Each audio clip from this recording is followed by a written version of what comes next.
यह अंत कर दिया, नंद का समापन। कौन सा वंश? मौर्य वंश। राजा का नाम चंद्रगुप्त। चंद्रगुप्त मौर्य, मौर्य वंश की स्थापना की। अब जरा थोड़ा सा फ्लैशबैक में चलते हैं। यहाँ आक्रमण किसने किया था? सिकंदर। किसने किया? सिकंदर। कब किया था? 326 ईसा पर। राजा उस समय कौन था? धनानंद। राजा धनानंद। क्या वो धनानंद को आक्रमण करने के लिए ब्यास नदी को पार किया था? नहीं, ब्यास नदी को पार नहीं किया। किसी को कोई दिक्कत नहीं, आगे बढ़ जाए। लेकिन जब ये लौटा था तो इसका थल सेना प्रमुख जो था सेल्यूकस निके और नौसेना प्रमुख नियारकस। नियारकस को कोई ऐतराज था? नहीं। ऐतराज किसको था? सेल्यूकस निकेटर को। वो थोड़ा थोड़ा भांफ रहा था कि यहाँ पे कुछ न कुछ क्या हो रहा है, गड़बड़ हो रहा है। तो लौट कर आया कौन? Seleucus Nicator. कौन आया? Seleucus Nicator. लौट के आया सेल्यूकस निकेटर, ये लौट कर आया। और यहां जब देखा लौट कर आया और इसने ब्यास नदी को पार कर गया ससुरा। यहां पर क्या कर गया वो? ब्यास नदी को पार कर गया यहाँ पे। अब यहाँ आया तो उसको लगा कि यहाँ शासक कौन होगा? धनानंद होगा। लेकिन यहाँ तो हो गया गड़बड़। ब्यास नदी को पार किया तो यहाँ कौन वंश मिल गया? मौर्य वंश। मौर्य वंश का राजा चंद्रगुप्त मौर्य बहुत ही योग्य, ईमानदार, कर्मठ था। दूसरा, इसका खुद का प्रधानमंत्री चाणक्य। खुद का प्रधानमंत्री कौन था? चाणक्य। वही चाणक्य जो इनके अब्बा को यहाँ से भेज दिया था, सिकंदर को भेज दिया था। तो सोचिए क्या इस बार सेल्यूकस निकेटर जीत सकता है? हेलने का तो हेल गया यहाँ पर। लेकिन दिक्कत ये थी कि इसको ये बात का किसी ने बता दिया कि भैया यहाँ चंद्रगुप्त मौर्य के पास बहुत ज्यादा हाथी हैं सब। तो इसने भी अपनी सेना में क्या लेके आया था? हाथी लेके आया था। ये बात पता चल गई चंद्रगुप्त मौर्य के प्रधानमंत्री यानी चाणक्य को कि ससुरा हाथी लेके आया है। तो युद्ध का माहौल बनाने से पहले ये लोग थोड़ा सा समय कर लिए, घेर लिए इत्यादि को पूरी तरह से, और बरसात का दिन का इंतजार किया और युद्ध को उस डायरेक्शन में ले गए जिधर पानी भर जाता है। अब जब पानी भर जाएगा ना तो उसमें चंद्रगुप्त मौर्य ने अपनी फौज में जो बहुत सारे मात्रा में घोड़े को रखा था। चंद्रगुप्त मौर्य ने क्या रखा? घोड़ा। घोड़ा ससुरा पानी हिल जाता है, बढ़िया से दौड़ जाता है, थोड़ा थोड़ा पानी में एकदम आराम से दौड़ जाता है, और हाथी बिछला के गिर जाती। अब ससुरा हाथी गिरेगी तो उठने में 10 मिनट टाइम लगेगा। भाई अब समझ लीजिए हम लोग मतलब पतला दुबला आदमी, हम लोग अगर गिर गए तो फटाक से उठ जाएंगे। कोई 2 कुंटल का है, उठ पाएगा? जल्दी नहीं उठ पाएगा। तो इसमें सोचता हाथी उसकी फंस गई। दूसरा, चंद्रगुप्त मौर्य ने अपनी, ये तो पूरी तरह षड्यंत्र में था, अपनी फौज में इसने स्वतंत्र घोड़ों को रखा था, घोड़ा वगैरह। सचरा रथ लेके आए थे, महाभारत लड़ रहे हैं, रथ लेके आए। अरे महाभारत का रथ या धनुष, वो धनुष में ताकत नहीं थी ना रथ में। मेन युद्ध महाभारत मंत्रों पे था। तो बिना तीरे का दुकान मंत्र पढ़ते थे तो खतरनाक कोनो तीर निकल जाता था, इसलिए आए जा। वो मंत्र का लड़ाई था महाभारत, वो शक्ति प्रदर्शन थोड़ी था। कहने के लिए वो शस्त्र की लड़ाई थी, लेकिन उसमें ज्यादा प्रयोग शास्त्र का हुआ था। शस्त्र का प्रयोग, अब किसी को मंत्र नहीं आ रहा है, ले नहीं लकड़िया वाला तीर मारे, ये मरा के खत्म हो गए थे महाभारत में यहाँ पे। तो ये रथ लेके आए थे। आओ सचरा घेरा हो रहा के मर गया। यहाँ पूरी तरह इसकी सेना मरने लगी। अब पूरी तरह से धना कौन कर रहा है कि सर महापद्मनंद छूट गया। देखो इसको एप्लीकेशन वाले को, लोल को महापद्मनंद नहीं पढ़ाए हैं। मैंने चंद्रगुप्त मौर्य ऐसे ही चलाया। कल बताया एक सर्व छत्रांतक करात की बात, एक एप्लीकेशन वाला है सब कर्म फोर। ये ठीक रहता है सब, अपने नहीं रहेगा तो नाच ना आए आंगन टेढ़ा। सीधे जो चीज समझ में नहीं आएगा, सर नहीं पढ़ाए थे आप। निकेटर यहाँ जीत रहा था, यहाँ रहा था, बहुत बुरी तरह फंस गया। कौन? सेल्यूकस ने। और जीत कौन रहा था? चंद्रगुप्त मौर्य। चंद्रगुप्त मौर्य मने मन सोचा सर तोरे अब्बा को हराए थे सिकंदर को, अब की तोर बारी है।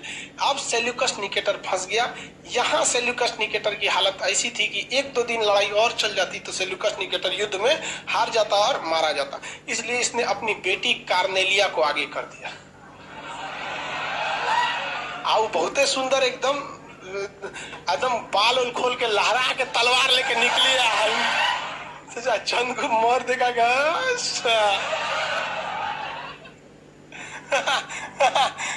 अब उसके आगे आप समझ में करते हैं। फर्स्ट टाइम देखा तुझे लव हो गया, सेकंड टाइम में सब हो गया। चंद्रगुप्त मौर्य ने किसको बोला? सेल्यूकस निकेटर को, बबुआ हम एक से बियाह कर तो। दोनों में क्या हो गया? शादी बियाह हो गया। आए थे युद्ध का नगाड़ा बजाने, बज गया तिलक। नहीं समझ में गया? तिलक हो गया। अब दोनों में क्या हो गया? शादी हो गया। तो चंद्रगुप्त मौर्य ने शादी किससे किया? कार्नेलिया, जिसे हम लोग हेलन भी कहते हैं। क्या कहते हैं? हेलन। कार्नेलिया को क्या कहते हैं? हेलन कहते हैं। अब वो क्या बन गए? ससुर जी। क्या बन गए? ससुर जी। लेकिन ये बताइए, कभी ऐसा बाप निश्चिंत होकर रह सकता है, वो भी ऐसे दामाद से जिसे युद्ध के मैदान में लड़ाई लड़ रहा था कुछ दिन पहले? नहीं। तो इसको एक बात का टेंशन जरूर था कि कहीं ऐसा ना हो कि हम यहाँ से अपनी सेना लेकर वापस जाए यूनान, तो यहाँ हमारी जो पत्नी है हेलन, इसको कहीं नहीं, इसकी जो पत्नी है यानी उसकी बेटी हेलन, कहीं उसको चंद्रगुप्त मौर्य थूर मत दे। अगर थूर थार दिया तो दिक्कत हो जाएगा। तो इसने सोचा थूरे ना, इसके लिए क्या करें? तो दहेज दिया। क्या दिया? दहेज। दहेज में एरिया, आराकोसिया, जेड्रोसिया, पेरिस्पेमियाई, ये 4 गो क्षेत्र दहेज में दे दिया। एरिया, आराकोसिया, जेड्रोसिया, पेरिस्पेमियाई का वर्तमान नाम है काबुल, करधान, मकरात और हेरात। काबुल, कंधार, मकरान और हेरात। काबुल, कंधार पूरा अफगानिस्तान था उस तरह, मकरात और हेरात ये पूरा पाकिस्तान। तो चंद्रगुप्त मौर्य के दहेज में मिला था पूरा पाकिस्तान और पूरा अफगानिस्तान। एक बिहारी के छोड़े हुए दहेज पर आज 2 देश खड़े हैं सब। इतिहास गवाह है, सोचो बिहारी बहुत दहेज लेता है। अरे बाप रे बाप, गजब। लेकिन बहुत गलत है ये, आप लोग समझिए इसको, गलत दहेज। हमको सोचो दहेज में हमको लगता है मुझसे इतना काम है। देखिए लड़की सब को भी भाई, देखिए लड़की सब में भी क्या कहे, लड़का का ही एक तरफा गलती नहीं होता है दहेज में। लड़की रहेगी ग्रेजुएशन हिस्ट्री ऑनर से, और उसको पता नहीं है कि पानीपत की तृतीय लड़ाई कब हुई थी, और उसको लड़का चाहिए सरकारी नौकरी वाला। दहेजवा मेन यहाँ से शुरू होता है। बेरोजगार हो, बेरोजगार से शादी करो, दहेज मांगने की झंझटें नहीं है। नौकरी है, नौकरी वाले से करो, नहीं मिलेगा। लेकिन जब आप रहिएगा पहली कक्षा में और सोचिएगा 7वीं कक्षा में, मतलब अपने से ऊपर वाले में लगेगा, भाई पैसा लगबे करेगा, जेन्युइन है, पैसा लगेगा, आप उस कैटेगरी के रहिए, कोई दिक्कत नहीं है। नहीं समझ में आ गया? लड़कियों सब में नहीं होते, अपने कुछ ना पता रहता है, लड़का चाहिए हमको एकदम सरकारी नौकरी। सरकारी नौकरी मिले करेगा सरकार। आप लड़की लोग में जिसका जॉब हो जाएगा, किसी को दहेज देने की जरूरत नहीं पड़ेगी। क्या जरूरत दहेज? कोई मंगो नहीं करेगा दहेज, जानता है कि दहेज से ज्यादा का सैलरी हो जाएगा, और दहेज उसमें जरूरत भी नहीं पड़ेगी। पढ़ लिख के नौकरी ले लीजिए, 50% अपने ससुराल वालों को दे दीजिएगा, और कुछ जब तक माँ बाप जिंदा है माँ बाप को दे दीजिएगा। जब माँ बाप चले जाए तब भाई को थोड़े देना, तब 100% दीजिए। समझ आएगी नहीं? तो इसने शादी किससे कर लिया? हेलन से। और पूरा पाकिस्तान और अफगानिस्तान क्या मिल गया? दहेज में। इसके बावजूद इसको डर लगता था, मारे मत उकरा। रीजन समझिए कि ये बिहारी और सीबीएसई बोर्ड की यूनान की जमेगा कब? वो नहीं। सुबह उठ के ब्रेड बिस्कुट खाए वाली, दाल चावल खाने वाला जम्बे नहीं करता था। तो इसलिए इसने अपना एक दूत भेजा, मेगास्थनीज। मेगास्थनीज क्या भेज दिया? मेगास्थनीज। क्या भेजा था? मेगास्थनीज। चंद्रगुप्त मौर्य के दरबार में सेल्यूकस निकेटर ने किसे भेजा? मेगास्थनीज को। कहा कि देख, अगर हमारी बेटी पिटाएगी, चाहे कुछ भी क्या होगा, तामझाम होगा यहाँ पर, तो तुमको क्या कर लेना है? तुरंत हमको क्या करना है? संदेश भेजना है। क्या करना है? संदेश भेजना है। किसी को कोई दिक्कत है आगे बढ़ जाए तो तुरंत संदेश। लेकिन बाद में धीरे धीरे सब सही हो गया, कोई दिक्कत नहीं रह गया, यहाँ पर सब कुछ सब खुशहाल जिंदगी जीने लगे। मेगास्थनीज में बिहार में बस गया अच्छा से, इसको भी कोई दिक्कत नहीं आने लगा। और इसने एक किताब लिख दी मेगास्थनीज ने, नाम था इंडिया में रह के लिखा, इसलिए नाम क्या पड़ गया? इंडिका। इंडिका पुस्तक में क्वेश्चन आएगा कि मगध वंश की जानकारी सबसे बेहतरीन किस पुस्तक में? इंडिका में। यानी प्राचीन भारत की जानकारी के लिए इंडिका सबसे महत्वपूर्ण बोर्ड। उसने कहा भारत में कुल 7 तरह के लोग रहते हैं, 7 वर्गों में बांटा था, ऊंची जात, नीची जात इत्यादि वगैरह में कई तरह के लोगों में बांटा था मेगास्थनीज ने। और मेगास्थनीज ने यह बात भी कहा था कि भारतीय लोगों को पढ़ने में इंटरेस्ट है। किसमें इंटरेस्ट है? पढ़ने में। लिखने में इंटरेस्ट नहीं है, ये लिखना नहीं चाहते, केवल क्या करना चाहते हैं? पढ़ना चाहते हैं। और इसी मेगास्थनीज ने संदेश भेजवाया था किस पे? सेल्यूकस निकेटर को। मतलब सब चीज ठीक ठाक है, मैं हेलन आपकी ठीक रह रही है। चंद्रगुप्त मौर्य ने एक दिन मेगास्थनीज से पूछा कि रे बकलोलवा, जब उसको बियाह कराना था हमरा से, बेटियों देना था, दहेजो देना था, तो युद्ध काय किया था? वो कहा कि बकलोल है आप, ओकरा हाथी चाहिए था। उधर कोनो हाथी ठीक ठाक नहीं मिल रही थी, सब यूरोप वगैरह में सब जो हाथी थी सब सीबीएसई बोर्ड की थी, सब सुस्त टाइप की। तो यहाँ से वो हिंदी मीडियम वाली हाथी ले जाना चाहता था कलिंग से। कहा कि ओ माय गॉड हाथी चाहिए थी। कहा कि बुलाओ बुलाओ बुलाओ। 500 हाथी क्या किया, गिफ्ट में दे दिया। कौन बड़का गिफ्ट दिया, दहेज में कितना लिया ये नहीं देख रहे हैं। अच्छा दहेज की भी एक सीमा होती है, दूध देश दहेज में ले लिया। हद होता है। बेटी दहेज सब कुछ, एगो दार्शनिक वगैरह भी लिया। तो खैर ये सब चीज चलते रही।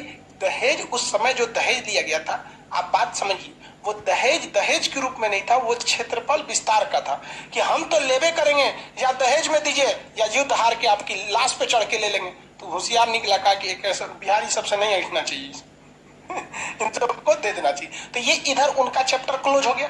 इधर मेगास्थनी ये लोग अपना खुशहाल जिंदगी जीने लगे यहाँ पर। अब चंद्रगुप्त मौर्य जो था ना, बहुत सामाजिक कार्य भी करता था, सामाजिक कार्य भी बहुत करता था। इसने बंगाल के क्षेत्र में भी कई काम किए, नहर वगैरह का निर्माण किया, बहुत सारा काम बंगाल में किया, जिसका जानकारी वहाँ एक पत्थर है जिसका नाम है महास्थान। पत्थर में जगह का नाम क्या है, महास्थान। वहाँ इसने अपनी जानकारी लिखा कि भैया बंगाल में भी हमने बहुत सारा काम किया। उत्तर प्रदेश का गोरखपुर में वहां पे शाहगौर जगह है, उत्तर प्रदेश में गोरखपुर है जहां शाहगौर जगह है। तो उत्तर प्रदेश भी किसके अंडर में आ रहा था, चंद्रगुप्त मौर्य में। चंद्रगुप्त मौर्य के समय उत्तर प्रदेश में गया तो वहां भीषण अकाल पड़ गया। भीषण क्या पड़ गया, अकाल पड़ गया। तो वहां पर चंद्रगुप्त मौर्य ने कहा कि लोगों को, जो धनी लोग हैं वो कुछ कुछ क्या कर सके, दान दे। मैं स्वयं दान दे रहा हूं अकाल पीड़ित लोगों को।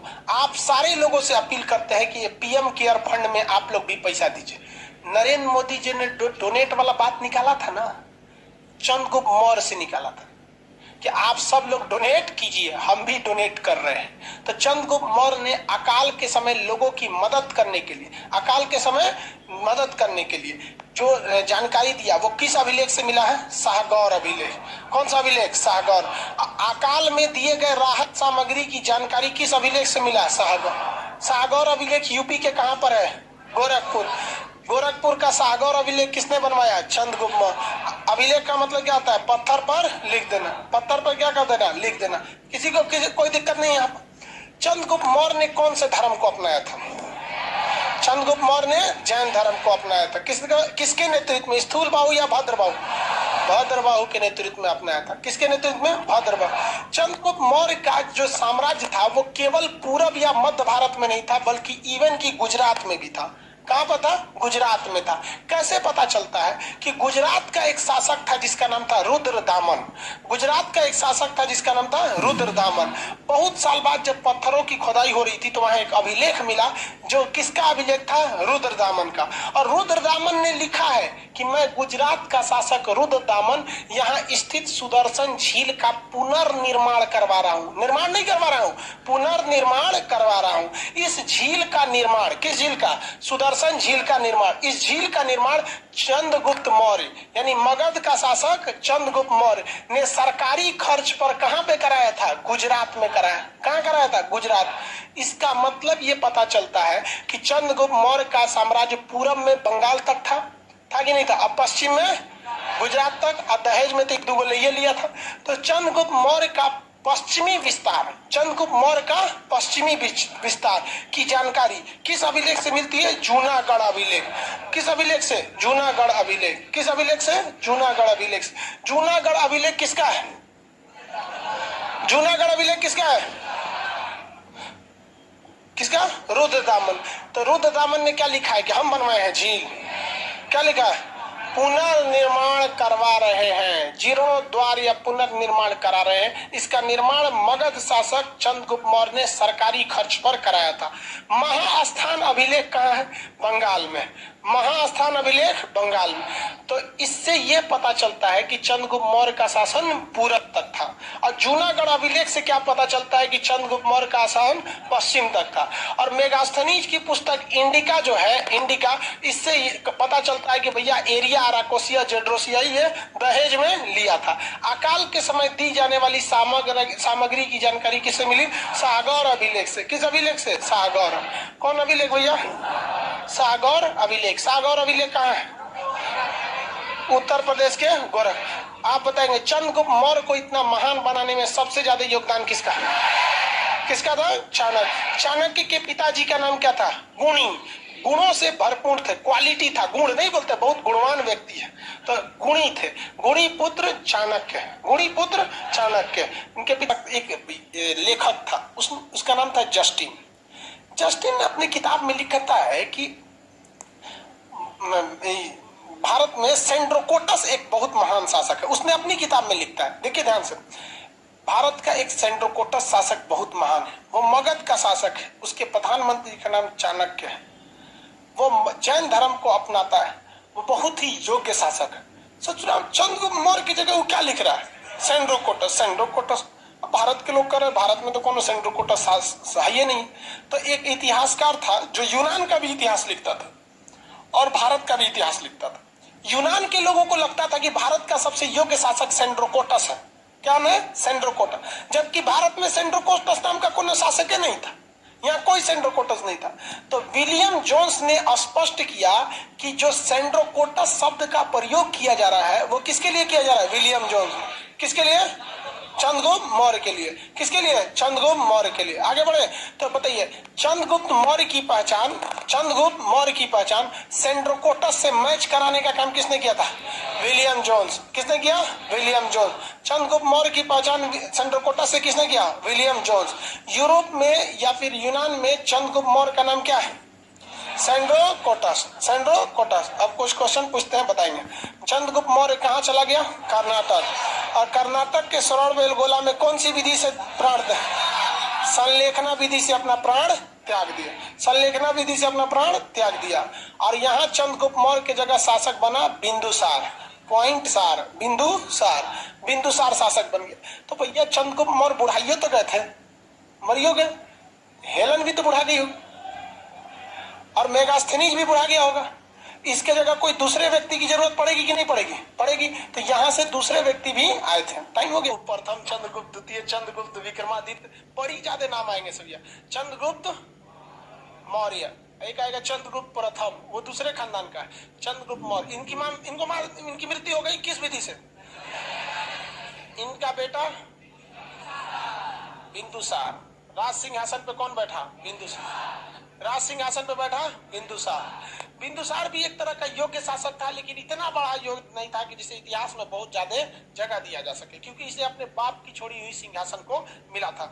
यह आजीवक संप्रदाय को मानता था। किस धर्म को मानता था? आजीवक संप्रदाय। आजीवक संप्रदाय के संस्थापक कौन थे? मोगलीपोतिस गोसाल। आजीवक कौन थे भैया? ये आजीवक संप्रदाय को मानने वाला था। आजीवक संप्रदाय के प्रति, आजीवक संप्रदाय, इसके थोड़ी सी श्रद्धा ज्यादा थी। इसके शासन काल में सीरिया के नरेश, कहाँ के नरेश? सीरिया नरेश। सीरिया नरेश ने अपने एक राजदूत को भेजा था। सीरिया नरेश ने अपने एक राजदूत को भेजा। अब दो चीज पूछ सकता है, या तो आप सीरिया नरेश पूछ सकता है आपको, नहीं तो आपसे पूछ सकता है राजदूत का नाम क्या था। अरे यार कहाँ गया वर्ल्ड का नक्शा? ये एरिया जो है ना यूरोप का, ये भारत है हम लोग का, इंडिया, ये मगध था उस वक्त तक में। ये यहाँ पर देखेंगे, ये तुर्की, साइप्रस, ये पूरा का पूरा एरिया यूनान था। पूरा का पूरा क्या था? यूनान। यहीं का था सिकंदर। सिकंदर यहाँ का था। सिकंदर के बाद यहाँ से कौन राजा आया? Seleucus, Nicator. अब उसके बाद यहाँ सीरिया का राजा, सीरिया का राजा अपना एक राजदूत कहाँ भेजा? भारत में। सीरिया का याद रखेंगे, एडी याद रखेंगे, एंड्रियोकस। नाम क्या था? एंड्रियोकस। एंड्रियोकस ने सीरिया के राजा का नाम एंड्रियोकस। इसने अपना राजदूत भेजा डायमेकस को। किसे भेजा? डायमेकस को। राजदूत का मतलब क्या होता है कि एक आपके दरबार का एक गुप्तचर, नहीं जी तो जेल हो जाएगा गुप्तचर को। राजदूत जो होता है आपके दरबार में रहता है, वो किसी भी तरह की सूचना उसे लीक नहीं करना होता, उसे जहां जाना होता है आपको बता के जाता है। जैसे दिल्ली में पाकिस्तान के दूतावास है, अमेरिका, जापान, ब्रिटेन सबका है। उन लोग को एक फिक्स एरिया, आप जब इधर जाइएगा तो आपको बताना पड़ेगा। आप बताइए चाहे नहीं बताइए, जाइए कैसे, सिक्योरिटी तो लेके जाना है, नहीं तो मरा जाइएगा तो अभी हल्ला करिएगा कि भारत वाले को। सिक्योरिटी कौन देगा? दिल्ली पुलिस। तो दिल्ली पुलिस अपने बोल देगी पाकिस्तान वाला जा रहा है पता नहीं क्या करने जमा मस्जिद में। हा? तो वैसे ही राजदूत था। एड्रियोकस ने अपना राजदूत किसे भेजा? डायमेकस। एड्रियोकस ने अपना राजदूत किसे भेजा? डायमेकस। ये डायमेकस किसके दरबार में आया था? बिंदुसार के। इस समय भारत में राजा कौन था? बिंदुसार। तो बिंदुसार के दरबार में कौन आया? डायमेकस आया।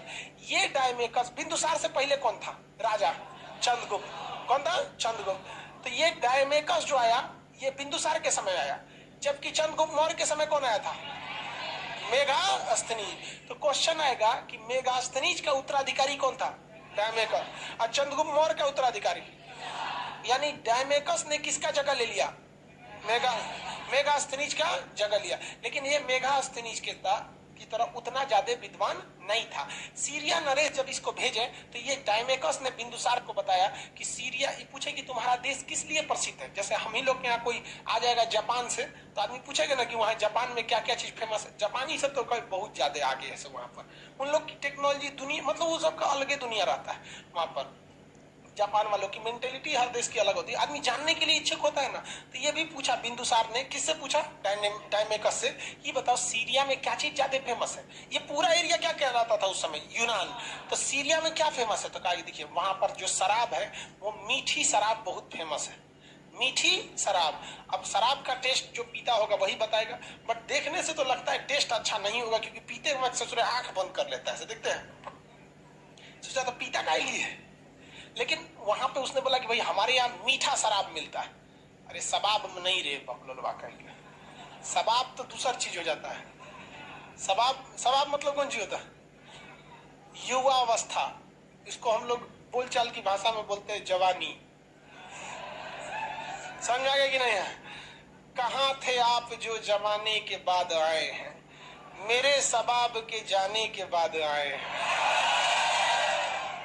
ये पहले जमाना के गाना बहुत जबरदस्त होता था। आजकल के गाना में दम ही नहीं रहा वो दम।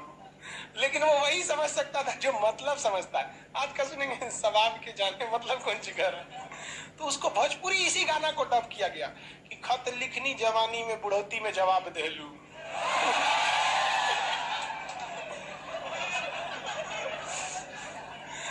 यहाँ पर सीरिया में क्या फेमस था भैया? मीठी शराब। और यहाँ अंजीर बहुत फेमस था।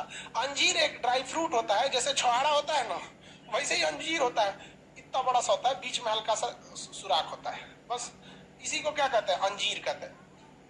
काजू बादाम खाए हैं? वैसे ही छोटा इतना बड़ा होता है, उसे क्या कहेंगे? अंजीर कहते हैं। क्या हो गया बोलो? अरे यार तुम लोग क्या बोलता है? लाइव क्लास छोड़ के तुम लोग को बैठना सिखाएंगे। कौन है ये पीला? कहीं सेटल हो जाना भैया जल्दी जल्दी, दिमाग खराब करता है। सबको पीछे वाले को डिस्टर्ब होता है। अंजीर देखिए, इस सबको भगा देंगे अब तुम लोग को। बीच में 20 बार नहीं बोलेंगे। तुमको नहीं दे, पीछे वाला को खड़ा हो गया दिख रहा होगा, तू प्रोजेक्टर पे देखना पीछे वाला। अगवा कौन जी देखता है हमको, उस पर नहीं दिख रहा है। यो कम नहीं खकोरता है सो। गाँव से आएगा सो तो जब टाइप का देखेगा सो। सबसे पहले तो गाँव से जो आएगा सो कूलर में चला के देखता है। चल तो रे, हाँ एसी चला के देखता है। चल ध्यान से देखो, यहाँ पे एडजस्ट नहीं करता है। देखो दो चीजें, एक मीठी शराब और एक अंजीर। अंजीर काफी अच्छा चीज होता है, ड्राई फ्रूट होता है। जिस तरह से काजू किशमिश खाया जाता है वैसे इतना छोटा सा अंजीर होता है, काफी महंगा मिलता है। 900 होता है, काफी महंगा मिलता है, 900 रुपए केजी है। तो अंजीर में होता है एनर्जी, स्टेमिना ज्यादा होती है। बट अंजीर हो गया, पपीता हो गया, अनानास हो गया, ये किसी गर्भवती महिला को नहीं खिलाया जाता है, वरना उसका एबॉर्शन हो जाता है। तो पपीता, अंजीर, अनानास ये सब चीजें मतलब मना रहता है। तो आप लोग इसको याद रखिएगा, आगे जाके ध्यान दीजिएगा। तो पता चला आप लेके आए और पढ़ल लिखल ना थी, अब मार 1 किलो पपीता खाएंगे। आपको क्या हो सकता है? दिक्कत हो जाएगा। तो अंजीर, अनानास लिख रहा, लिख ले घर जाके लिख लियो। इसमें गलत क्या है यार? क्या गलत है? सही है। इसको हम लोग को अंग्रेजों ने इस तरह से बांध के चले गए कि शिक्षा को भी ससुरा उसने 2 भाग में बांट दिया। वहां सबको पता है इसमें क्या गलत है। आप एक नवजात शिशु की जान लेते हैं अपनी लापरवाही की वजह से, और उसको देहात में कहा जाता है कि बच्चा नुकसान हो गया, सोच नहीं कचर के खा गई होगी उल्टा सीधा कुछ। ये दार्शनिक लोग बहुत डेवलप है। तो दार्शनिक 3 चीज, सीरिया के 3 चीज फेमस थे, मीठी शराब, अंजीर, दार्शनिक। दार्शनिक उसे कहा जाता है जो दर्शन शास्त्र की पढ़ाई करता है। दर्शन शास्त्र मतलब बहुत ही अच्छी फिलॉसफी बोलता है कि इस तरह से करिए, मतलब समाज सुधारक। तो इसने कहा किससे? डायमेकस से कि बोल भैया तू अपने राजा एंड्रियोकस को क्या बोलो कि हमको मीठी शराब भेजे, अंजीर भेजे और दार्शनिक भेजे। तो इसने सीरिया के राजा एंड्रियोकस ने बिंदुसार को मीठी शराब भेज दिया, अंजीर भेज दिया और दार्शनिक की जगह एगो खत चिट्ठी लिख के भेज दिया। उसमें लिखा था कि दार्शनिक बहुत ही योग्य व्यक्ति होते हैं, ये शिक्षा के धरोहर होते हैं, अतः हम शिक्षा के धरोहर यानी सरस्वती का व्यापार नहीं करते हैं, इसलिए हम आपको दार्शनिक नहीं भेज सकते। और ये देखिए वो लोग की इतनी ज्यादा बुद्धि थी। और यहाँ भारत में जितने इंजीनियर बनेंगे, डॉक्टर बनेंगे, आईआईएम से मैनेजमेंट करेंगे, अमेरिका चल जाएंगे। सोच रहा एम्स में पढ़ेगा यहाँ, डॉक्टर बनेगा अमेरिका, आईआईटी पढ़ेगा कानपुर में, डॉक्टर बनेगा जर्मनी में जाकर, इंजीनियर बन जाएगा जर्मनी में जाकर। तो हमारे यहाँ से शिक्षा का क्या होता है, ड्रेन हो जाता है, बाहर चले जाते हैं। जबकि वो उस समय इतना डेवलप थे कि एक राजा के प्रस्ताव को ठुकरा दिए कि हम दार्शनिकों का व्यापार नहीं करते हैं। तो भारत में अभी भी नासा में ना 50% से ज्यादा साइंटिस्ट इंडिया के हैं। भारत सरकार बैन लगा दे तो अभी इसरो ऑटोमेटिक आगे चल जाएगा। तो यहाँ पे समझ में आ गया आपको, किसी को यहाँ तक में कोई दिक्कत नहीं ना। चंद्रगुप्त मौर्य का उत्तराधिकारी कौन था? बिंदुसार के दरबार में सीरिया नरेश एंड्रियोकस ने किसे राजदूत बनाकर, डायमेकस किसका जगह लिया? मेगास्थनी बुढ़ा उड़ा गया था। तो सीरिया के नरेश से इसने 3 चीजों का प्रस्ताव रखा। किस किस चीज का? मीठी शराब, अंजीर और दार्शनिक। मीठी शराब, अंजीर और दार्शनिक। किस चीज को देने से मना कर दिया गया? दार्शनिक। इन्हीं के समय में, जिनके समय में, बिंदुसार के समय में, ये मिस्र है। कौन सा जगह है? मिस्र। सीबीएसई वाला मिस्र को इजिप्ट बोलता है। क्या कहता है? इजिप्ट। हिंदी मीडियम वाला क्या कहता है? मिस्र। तो मिस्र के राजा फिलोडोल्फ जो थे, ये अपना एक राजदूत भेजे जिसका नाम था डायनेसियस। डायनासोर नहीं, डायनेसियस। फिलाडोल्फ। मिस्र के राजा फिलाडोल्फ, मिस्र के राजा फिलाडोल्फ, मिस्र के राजा फिलाडोल्फ। अपना किस राजदूत को भेजा? डायमेसियस। किसे? यहाँ पे देखिए, ये कौन सा था? डायमेकस। ये कौन सा है? डायमेसियस। डायनासोर से याद रखिएगा। इसको भी भेजा था। हालांकि ये नहीं पूछता है, लेकिन पूछता कौन सा है? डायमेकस को पूछता है। कहाँ का था डायमेकस? सीरिया नरेश। ये 3 चीजें ने मिल गया। अब आते हैं अपने भारत वाले एरिया पे। विश्व को तो बहुत देख लिया। ये जब बिंदुसार यहाँ मगध पे शासन कर रहा था, तो इसी समय कश्मीर के लोगों ने विद्रोह कर दिया, पत्थर चलाने लगा। हम मगध में नहीं रहेंगे, मगध में हम नहीं रहेंगे, हम अलग चाहते हैं, स्वतंत्र चाहते हैं। हम क्या चाहते हैं? आजादी। मांगने लगा आजादी। तो यहाँ बिंदुसार ने अपना राजा सुसीम, बेटा सुसीम को, किसे भेजा? सुसीम को। सुसीम को कचर के पीट दिया सब। सुसीम इस विद्रोह को नहीं दबा पाया। तो उस समय जो कश्मीर था, कश्मीर का राज्यपाल यानी वहां का राजकुमार कौन था? सुसीम। सुसीम किसका बेटा था? बिंदुसार का बेटा था। लेकिन क्या वो इस कश्मीर के विद्रोह को दबा सका? तो उस समय दक्षिण भारत में ड्यूटी कर रहा था अवंती में। अवंती का राजा कौन था भैया? अशोक। अवंती का राजा अशोक। ये वही अवंती है जिसे हर्यंक वंश के संस्थापक बिंबिसार ने अपने राजवैद जीवक को भेजकर यहाँ चंद्र प्रधोत का इलाज कराया और जीत लिया था। बाद में इन्हीं के समय। तो इसने बिंदुसार जो था, जब अशोक ये सुसीम थुरा गया, कहा कि आजा बबू आजा, तोरे बस करना है, आजो आजो। अशोक को कहा, अशोक जो तू उधर यहाँ पर। तो अशोक का नाम होता है जिसे कोई भी शोक ना हो, कोई भी दुख ना हो। कहा कि ठीक है, कश्मीर के विद्रोह को दबाना है। सेना लेके गया, काट दिया साफ। और संदेश भिजवाया कि 2 दिन में साफ हो गया जी, यहाँ पे कश्मीर का विद्रोह शांत हो गया। तो इसके बाबूजी कौन थे? बिंदुसार। पूछे कि रे भाई, तोरा बड़का भैया सुसीम नहीं दबा पा रहा था विद्रोह को, तुमने कैसे दबा दिया? क्या विद्रोह दबाना कौन सा बड़ा बात है? तलवार है, काट दिए, कोई है नहीं है, विद्रोह कौन करेगा? क्या यहाँ पे? और उसने स्थापना किया वहां पर एक शहर जिसका नाम श्रीनगर। जो श्रीनगर चिल्लाते हैं लोग ना, और इमरान खान कहते हैं कश्मीर हमारा है, मतलब श्रीनगर भी हमारा है। सोच रहा बिहारी ने वहां बसाया था। कैसे बसाया पता ना, साफ कर दिया। बहुत ही क्रूरता से खत्म कर दिया यहाँ के विद्रोह को। और यहाँ कौन से शहर की स्थापना किया? श्रीनगर। इसकी जानकारी जो मिलती है वो किसी भी इंडिका पुस्तक में नहीं है, और ना ही चाणक्य की पुस्तक अर्थशास्त्र में। इसकी जानकारी लिखी गई है, कल्हन नाम के एक व्यक्ति ने पुस्तक लिखा, राजतरंगिणी। कल्हन की पुस्तक राजतरंगिणी। कश्मीर के बारे में ज्यादा जानकारी कौन पुस्तक देती है?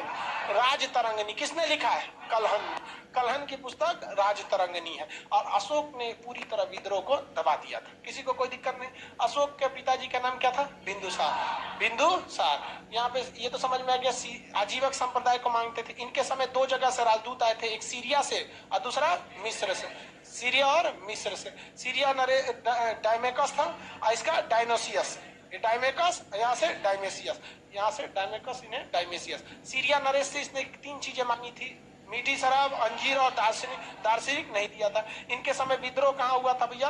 कश्मीर में हुआ था। कश्मीर के विद्रोह को दबाने के लिए पहले इसने किसे भेजा? सुसीम को भेजा। किसे भेजा? सुसीम को। क्या सुसीम दबा पाया था विद्रोह को? सुसीम ने विद्रोह को नहीं दबा पाया, तो किसे भेजा था? अशोक। अशोक ने क्या कर दिया? दबा दिया। अशोक ने कौन शहर की स्थापना किया? श्रीनगर शहर की स्थापना किया। बिंदुसार के बाद उसका बेटा कौन बना शासक? बनना किसको चाहिए? सुसीम को। बनना किसको चाहिए? सुसीम को। लेकिन सुसीम कोई योग्य थे? तो किसे बनाया गया? अशोक को बनाया गया। ऐसा कहा जाता है कि अशोक ने अपने राजा बनने के लिए 99 भाइयों को कत्ल कर दिया और उसे यहाँ कुम्हरार में स्थित एक जगह है, उसका आगम कुआं, आगम कदम कुआं नहीं, आगम कुआं, वहां एक कुआं है, चंडी कुआं कहते हैं, उसी में काट कूट के सबको भर दिया। 99 भाई सब लीगल थोड़े थे, सब इलीगल हो रहता है। 99 भाई मतलब समझ रहे हैं, एक बेटा रहता है कम से कम 9 महीना पेट में, को साल लगल हो गए, तो एक गो से तो संभव ही नहीं है। होते थे सभी सब उस समय, ये सब बहुत होता था। अशोक ने अपने 99 भाइयों की हत्या किया, लेकिन इसका ऐतिहासिक प्रमाण नहीं है। ये ग्रंथ मतलब धार्मिक ग्रंथ में ऐसी जानकारी मिलती है। अशोक जो था, इसका अर्थ क्या होता है? जिसे कोई भी दुख न हो, इसे कोई भी दुख न हो। अशोक का जन्म पाटलिपुत्रा में हुआ। कब हुआ भैया इनका जन्म? 304 ईसा पूर्व। अशोक का जन्म कब हुआ? 304। क्या इसने अपने दादाजी यानी चंद्रगुप्त मौर्य को देखा था? 298 में उनका फाइल निपट चुका था, तो इनका जन्म हो गया यहाँ पर। अशोक कई गो शादी किया था। अशोक ने क्या किया? कई गो शादी किया, लेकिन उसको 5 पत्नियों में सबसे ज्यादा प्रिय कारुवाकी थी। कौन प्रिय थी? कारुवाकी। बाकी प्रिय उतना नहीं थी सब। तो ये इसका जन्म हुआ 304 ईसा पूर्व। अब अशोक के बारे में स्टार्ट करें ना, ये सारी चीजें आपके दिमाग में रहना चाहिए, वरना कंफ्यूजन में हो जाएंगे, इतिहास रद्द हो जाएगा। आपको कंप्लीट पकड़ होना चाहिए किसके ऊपर? चंद्रगुप्त मौर्य के ऊपर, उसके बाद बिंदुसार के ऊपर, तभी आप आगे अशोक के ऊपर बढ़ सकते हैं। अदरवाइज में फिर बढ़ेंगे तो इतिहास बोझ लगने लगेगा। हिस्ट्री की यही अच्छाई है कि अगर पुराना चीज पता है तो आगे में कोई दिक्कत नहीं आता है। तो हम किसके स्टार्ट करते हैं? अशोक को। किसी को कोई दिक्कत नहीं। जन्म बताइए। जन्म 304 ईसा पूर्व। लेकिन सबसे बड़ा चीज होता है, इन्होंने राजगद्दी पर कब बैठा? राजगद्दी पे जब बैठा जाता था तो घोषणा जब राजगद्दी पर होती थी तो उसके बाद एक बहुत बड़ा समारोह आयोजित किया जाता था और जनता के सामने वो शपथ लेते थे, जिसे हम लोग कहते थे राज्याभिषेक। क्या कहते थे? राज्याभिषेक। आपने राज्याभिषेक देखा होगा बहुत बेहतरीन ढंग से बाहुबली में। किसमें देखे हैं? बाहुबली में। शिवकामी देवी रो रहती है, राजमाता शिवकामी देवी, ससुरी वहां बैल रहती है, और से 4 कदम आगे ओके पतोहिया, का नाम तो होगा देवसेना। देवसेना का शरीर कोशिका से बना ही नहीं था, अहंकार से बना था। बिखिया बहुत रहती है, बिखे के चक्कर में मराइले रहती है। यहाँ पे बल्लाल देव उनका व्यवस्था कर देता है। तो राज्याभिषेक, तो इनका राज्याभिषेक कब हुआ? राज्याभिषेक याद रखेंगे, ये डेट 269 ईसा पूर्व। 269 ईसा पूर्व में क्या हुआ था? राज्याभिषेक। यानी इसने सिंहासन पर बैठा, और सिंहासन पर बैठते ये बहुत ही खतरनाक शासक था। अगल बगल में कोई इसके समय में आवाज नहीं उठाता था, क्योंकि इसका कहना था कि आवाज उठाने का मतलब हम आपको उठा दें। कोई आवाज नहीं उठा सकता। हिटलर का बाप था ये, बहुत ही क्रूर शासक। इसी बीच ये अपना साम्राज्य विस्तार करना चाहता था, और यहीं पे ये कहा गया? ये कलिंग। कहाँ गया? कलिंग चला गया। कलिंग। अब कलिंग में 2 कथाएं प्रसिद्ध है। कलिंग ये जीतना इसलिए चाहता था कि कलिंग हाथियों के लिए प्रसिद्ध था। कलिंग किसके लिए प्रसिद्ध था? हाथियों के लिए। वहीं इतिहास में एक ऐसा धारा भी है जो ये कहता है कि कलिंग में अशोक विवाह करना चाहता था। कलिंग की कोई बहुत पसंद आ गई थी, वहां से विवाह करना चाहता, लेकिन जो मुख्य कारण था वो क्या था? हाथी। और कलिंग के लोग बड़ी स्वाभिमानी होते थे। अभी का नाम उसका, कलिंग का नाम क्या है? उड़ीसा। कलिंग का नाम क्या है? उड़ीसा।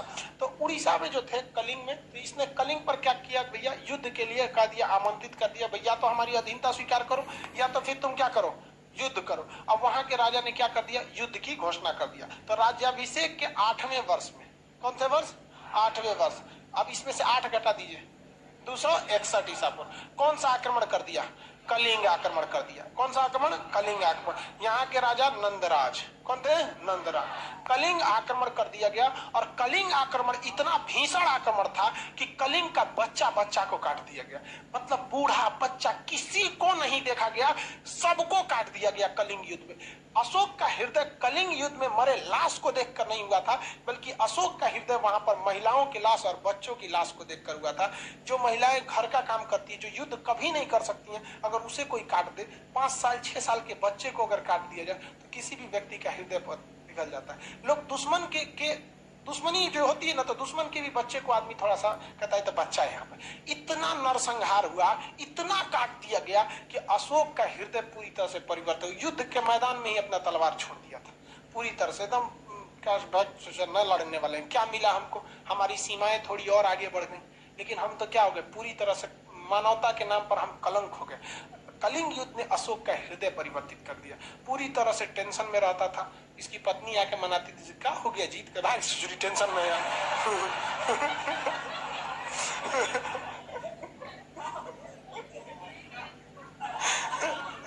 वो बेचारा अपनी टेंशन में आगे खाना खा लीजिए, नाश्ता कर ले, अरे बेचारा वो इतना टेंशन में, उतना आदमी को काट के आया, वो पैसे दिमाग में चाहिए तो झाड़ दिया भाई, आप तो कारोबारी करिए, हमरो झाड़ दीजिएगा। तो कहते तू स्पेशल है, निकल यहाँ से। स्पेशल लड़का सबको गुस्सा आता है तो किसी को नहीं पहचानता है, भले बाद में मना ले सब।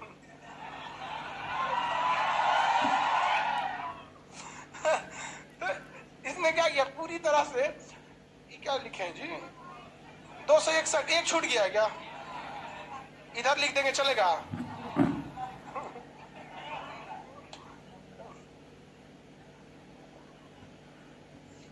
एक छूट गया था।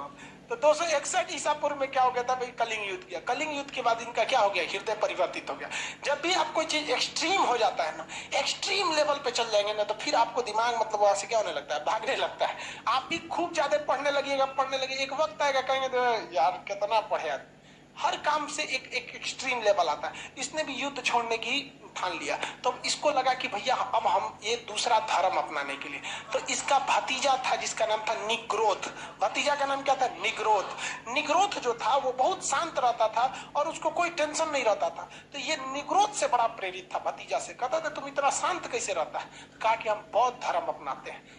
बौद्ध धर्म में अष्टांगिक मार्ग पर चलिए, मार धार मत करिए, 10 शील का पालन कीजिए। यहाँ पर जो 3 उनके उपदेश दिए गए हैं उनको ध्यान दीजिए। सत पिटक, विनय पिटक, अभिनव पिटक, इस सबको पढ़िए, ठीक रहेगा। महात्मा बुद्ध ने पूछा कि महात्मा बुद्ध करे, अशोक ने पूछा कि क्या है बौद्ध धर्म। कहा देखिए हम कोई बौद्ध धर्म के बहुत बड़े पुरोहित तो है नहीं, पुरोहित नहीं है हम। एक काम कीजिए, आपको हम एक गुरु के पास ले जाते हैं। तो अशोक को बौद्ध धर्म की प्रेरणा क्या मिली, प्रेरणा किसने दिया, निग्रोध। प्रेरणा किससे मिला, निग्रोध। ये उनका क्या था, भतीजा था। लेकिन बौद्ध धर्म की शिक्षा किससे मिली, उपगुप्त। बौद्ध धर्म की शिक्षा किससे मिली थी, बौद्ध धर्म की शिक्षा किसने दिया था, उपगुप्त ने। तो अशोक को बौद्ध धर्म की शिक्षा किसने दिया, उपगुप्त ने दिया। इसके बाद अशोक कौन सा धर्म अपना लिया, बौद्ध धर्म। अशोक ने कौन सा धर्म अपना लिया, बौद्ध धर्म। लेकिन अशोक दूसरे धर्मों को हमेशा इज्जत की भाव से देखता था और कहा कि मेरा धर्म बौद्ध धर्म है, लेकिन मेरी जनता का धर्म बौद्ध धर्म नहीं है। जनता स्वतंत्र है वो अपने धर्म को मानने के लिए। वो सामूहिक जगहों पर कभी भी बौद्ध धर्म की मतलब ऐसा जबरदस्ती नहीं करता था। अशोक ने अपने बेटा महेंद्र और बेटी संघमित्रा, महेंद्र और बेटी संघमित्रा, अशोक ने अपने बेटा महेंद्र और बेटी संघमित्रा को कहां भेजा था, श्रीलंका। तो बेटा महेंद्र और बेटी संघमित्रा श्रीलंका गई और इससे प्रभावित होकर श्रीलंका के सिंघली वंश के शासकों ने बौद्ध धर्म को अपना लिया और आज भी श्रीलंका में बौद्ध धर्म की ही अधिकता है।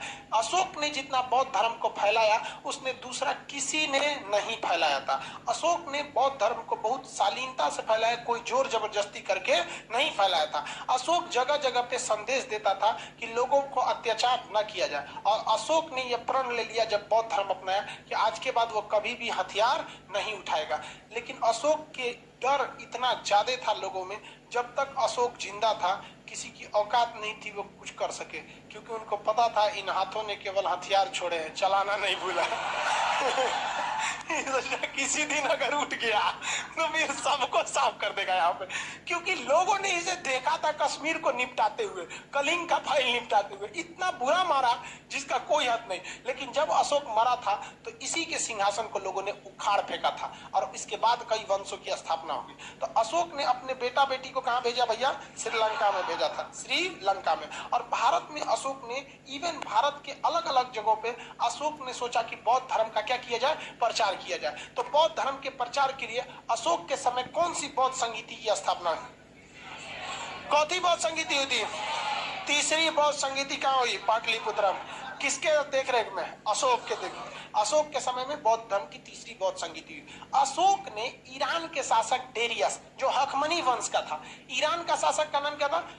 डेरियस, हखमनी वंश का शासक, उससे एक सीख लिया था अभिलेख लिखवाने का। तो अशोक ने क्या करना चालू किया? अभिलेख लिखवाना चालू किया। अभिलेख क्या होता है? पत्थर पर लिखा जाता है अभिलेख। अब ये पत्थर पर अभिलेख लिखने की परंपरा भारत में किसने चालू की थी? अशोक ने। अशोक बहुत ही विद्वान व्यक्ति था।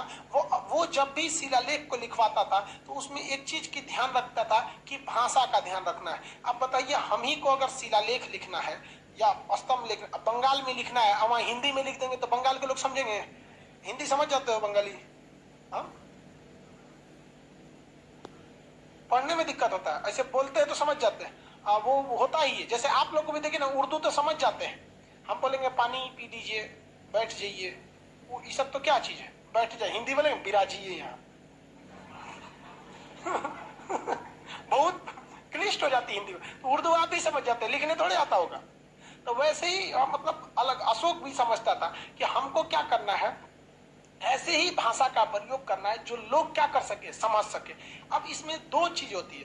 भाषा एक होती है आप लिख क्या रहे हैं, जैसे हिंदी एक भाषा है, इंग्लिश एक भाषा है, लेकिन दोनों भाषाओं में एक चीज कॉमन है कि दोनों बाएं से लिखा जाता है। दोनों कहां से लिखा जाता है? बाएं से। इंग्लिश भी इधर ही से लिखते हैं और हिंदी भी इधर से लिखते हैं। इस तरह उसे लिपने की कला समान है। जैसे नहीं बोलते थे बचपन में, आदमी राइटिंग खराब होता था तो टीचर बोलते थे कोई चीज लिप दिया रे। नहीं, तो हिंदी को भी इधर से लिपते हैं, अंग्रेजी को भी इधर से लिपते हैं। तो लिपने की कला को लिपि कहते हैं। लिपने की कला को लिपि कहते हैं। तो इंग्लिश और हिंदी दोनों की लिपि कैसी है? सेम। इंग्लिश और हिंदी दोनों की लिपि कैसी? सेम है। अब अशोक ने अपने जितनी भी लिपि लिखी है वो किस लिपि में लिखी है? ब्राह्मी लिपि में। कैसे है? ब्राह्मी लिपि में। किसमें लिखा है? ब्राह्मी लिपि। अशोक ने जो अभिलेख को लिखवाया है वो अलग अलग जगहों पे अलग अलग लिपि से लिखवाया है। भारत में जो लिखवाया है वो कौन सी लिपि में लिखा है? ब्राह्मी लिपि।